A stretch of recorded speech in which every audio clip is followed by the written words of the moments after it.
Isang mapagpalang araw naman mga katusok at mga kabulaklak at mga ka-friendship, mga ka-follower. Ito, magagawa tayo ng Java rice. My own version ginamit ko is basmati rice.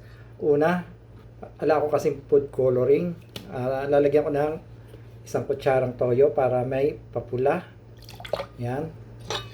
Isang kutsarang toyo. Ang susunod naman natin, onion powder. Isang kutsara din ng onion powder. Yan. Sunod, garlic powder. Saan yung garlic? Garlic powder. Isang kutsara, tansyahan na lang. Susunod dyan, black pepper. Para may anghang-anghang ng konti. Ako na ba kasi kakain dito? Ayan. Mix spices. Hindi to. Mix spices. Ito pala. Mix spices.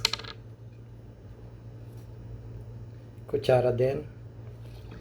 3 cup ito sa rice cooker. 4 na cup sa rice cooker yung kanin. All seasoning powder.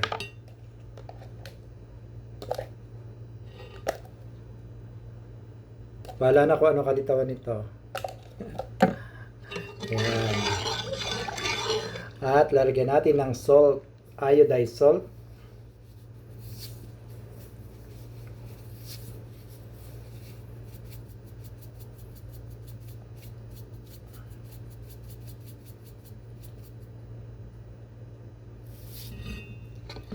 Lagyan natin ng iodized salt at isa lang.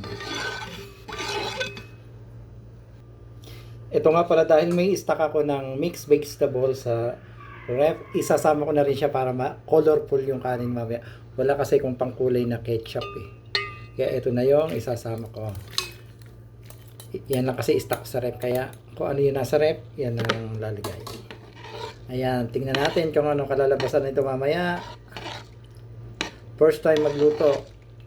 Lalagyan pa pala ng olive oil. Where's my olive oil?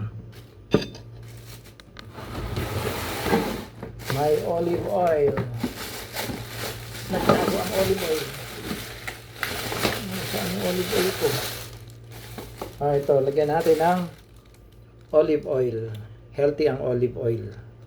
Isang kutsara. Ayan, olive oil.